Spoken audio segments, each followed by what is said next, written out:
Hey guys, we are back in the building. This is your host MC. We are live with my buddy Roshan in the building. Hey, welcome to Web3 Talks, man. Thank you so much for calling me. Yeah, man. Hey, it's been a hot minute. Long time no see. Yep. But hey, I just want to bring you here. So we want to talk about crypto, blockchain, Web3. But before we dive into all that stuff, hey, just give a little intro about yourself. Who you are, where you come from, what do you do?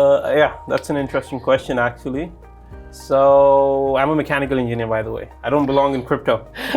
if you talk about the education side of things.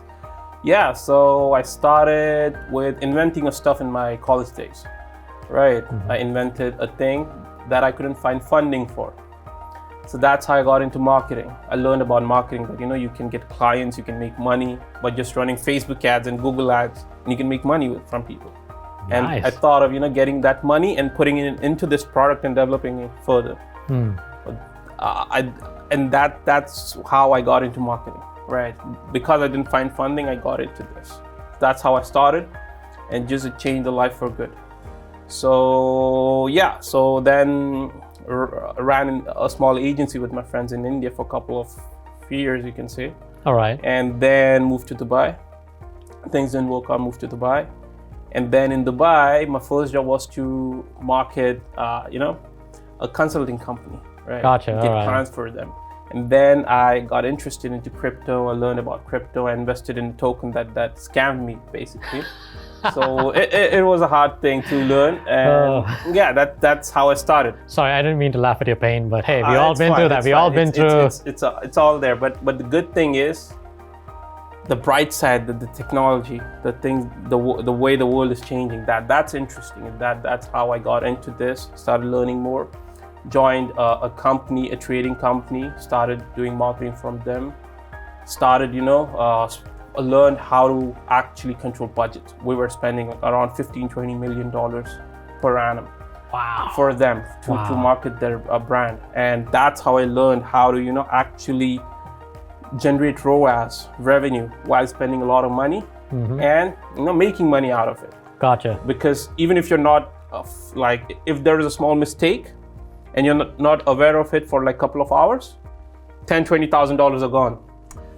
So so that's how we learn. Wow, man. how to that's how I learned how to That's quite a responsibility, man. Yeah, It was crazy. It was such a hard task, but that's how I learned. And then right now I'm working with Legend Digital. Legend Digital. Okay. Cool. So Legend Digital is a parent company for 5 of the most famous crypto brands. I'm pretty sure people must have heard about it. CoinW exchange. Okay. Around on average $3.54 billion traded per day. Nice. Right. Wow, okay. So it's a futures exchange. We're mostly focused on futures. Gotcha. Then HyperBC, HyperMate, HyperPay, Tinytrader. So I'll go into it. HyperBC is like a crypto bank. Okay. It's a legit crypto bank, part of MPC Alliance. All right. It's one of the few companies with the technology that they have and provide. And Tinytrader, it's like if you want to start an exchange, Marcus, you can actually come to us. We can create MCX. Yep. That's a nice name. Yeah. So we can do that for you with a SaaS platform. Within a week or 10 days, you could just start running. Focus on marketing. We'll take care of the operations. Gotcha. All right. So Okay. that's that. HyperBC can provide you on the crypto bank side of things. You want to keep the money that you're making somewhere. We provide the wallet and the vault for it with all the latest technology and all the security, MPC security. Interesting. We give you cards, everything. Security for your clients, for you. It's one of the most safest tools out there. So that's that. Then HyperMate, it's a hardware cold wallet. It's a solid piece. It's a really solid piece, like fireproof. It's literally indestructible. It's crazy good. Okay. Yeah. So it's a hardware wallet. And then HyperPay is like a online wallet. So you can keep your crypto in it. So yeah, that's what we're doing, and I'm running the marketing for all of these 5 brands with the team, and we're doing pretty well. We are on a growth trend. So yeah, it's going up. Yeah, thanks for sharing that. Basically, it's kind of like a full spectrum of the whole ecosystem, whole industry. So exactly. I thought that's fascinating. But the reason I brought you here is I'm all about bringing the message of Web3 to the world, and of course bring that message to the world has challenges, and of course, marketing, branding, PR, it's is needed to get that message out there. So Web3 is an amazing space, right. but to get that message out there has challenges and stuff. So right. I'm sure there has been some challenges for you being in the space. So it's tough. Can you just enlighten our audience? What do you have to go through? Yes, so I'll tell you about it. It's one of the toughest industry to be in. I'll be really honest. It's because in every industry you can just market, right? Yeah. But in this industry, even if it's like you have all the licenses and everything, you cannot market. You have to, you have to have the proper regulatory license, and you have to work with the regulations to do your stuff, right? And as a marketer, you need to have proper knowledge of all the regulations. Not all of them, but most of them. Wherever you can, you have to learn different regions, what regulations they have. Like for example, in Australia, we have AFSL, we have DCE. So we can market there. In Poland, we have VSP license. Then we recently applied for VARA in UAE. So we already have an NOC from VARA. So we'll hopefully get the VARA license and ADGM as well. So we have applied for that as well. So it's in process. Once we have that, we can also market in this region. Now, coming to the other side of things. Now, let's say there are regions where you don't have license, right? How do you do that? Now, this is something to learn for the viewers. Like, whoever is interested in getting into this industry, like, on the marketing side of things. I don't know if I can help someone. So just to give you the thing, how we do it. Like we as a company, when we want to market in regions where we don't have licenses, we try to take a route where, we will partner with other brands. All right, okay. Right, For example, I'll give you another example. Like it's a different example. Like it's another product that is legal to sell, but it's not legal to advertise. For example, alcohol, right? See, as I'm a Muslim guy, I don't drink, I don't smoke, nothing. But it's a good example. Yeah. It's a good example to learn. Like when I was young, people in India who might be sitting there are watching right now. Or you, Marcus, have you been in India? Like I've been there. You lived there, right, for a long time? I mean, visiting family and friends, but Nice. Okay, so I don't know if you know, but on TV when I was young, I used to watch this. Alcohol ads. They used to promote music CDs. You must have seen this everywhere. Okay. So it's a very other thing, like a different example. But what I'm trying to say is there are regions where we don't have licenses. We partner with other companies to market ourselves, right? We take the indirect route. Now, the thing is, we don't have license, but it's a legal product, right? It's allowed to. It's legal to sell, but it's not legal to advertise. So that's when and it's a good thing. It's a good thing that because we all know how many scams that happen in this industry. Sure. Okay. So it's for the welfare of people, like for the audience, for the users. The government has put a lot of regulations and policies, which is good for companies like us who have everything, who have proper licenses, everything. We are allowed to do that. It gives us legit companies have a space to do it, but it keeps away the scammers, which is good. Yeah. So we take this indirect route and we work with them and try to market. And it also gives the government and for the users a checklist, right? Because big companies, they don't just work with anyone. They only work with legit companies. So because we are legit, they work with us. We have all the policies in place. We have everything in place. We work with other brands and we try to market ourselves. We take an indirect route. So yeah, that's what we do. Okay, no, this is really good stuff because it's fascinating that you're partnering with like different brands, and these are like traditional brands. You're not partnering with other crypto brands. This is like brands or companies that are, I guess, traditional in a sense. Exactly, they're traditional, they're big, and they have their own policies and kind of like I would say checklist to partner with other brands, right? Okay. They only work with brands that are legit like them, good like them, big like them, like that are known to provide benefit to their users. So that's how we do it, and it gives us a good impression, right? like it helps us, it helps them, it helps users to actually differentiate between bad companies and good companies. So that's how we do it. Yeah. All right. This is good stuff. This is really good stuff. Just want to like kind of take it forward to the future. In terms of marketing and in terms of bringing the message of Web3 to the world, are there anything exciting that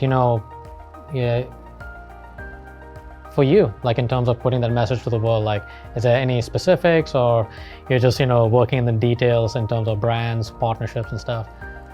Yeah, so we are doing a lot of events, first of all. So we do a lot of events all around the world. Okay. So we promote all of them. My job is to promote all of them in a way that increases the foot traffic, that that we can show them, and that can just help establish the legitimacy of the whole brand and of the whole product, right? So having a physical presence. Exactly. Okay. Exactly. Right. That's interesting because like for example, we are having an event in Japan, right? We just recently had an event. Oh, you're talking about the one at WebEx. Exactly. Okay. Exactly. All right. Okay. Yeah. So creating all the creatives, learning the Japanese culture, and trying to, because as a marketer, the first job of yours is to grab attention, right?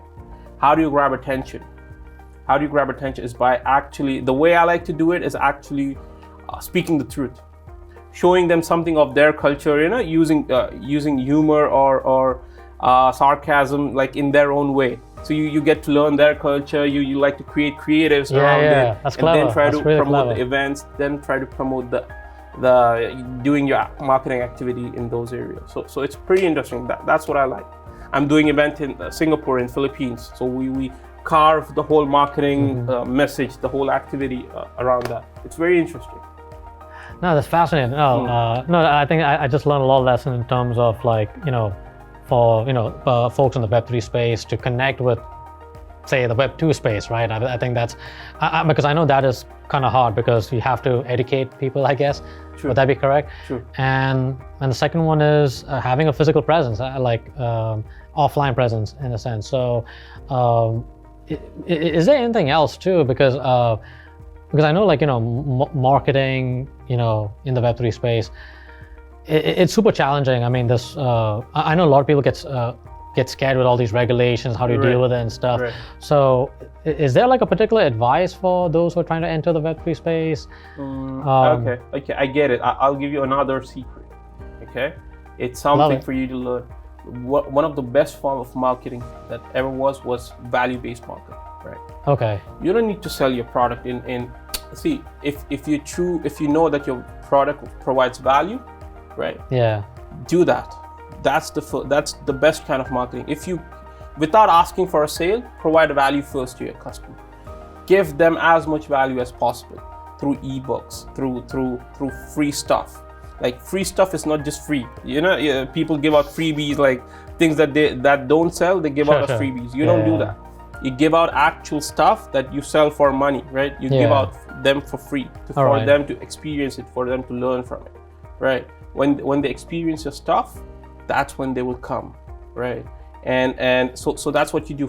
Value-based marketing is one of the number one thing that you can do in any industry.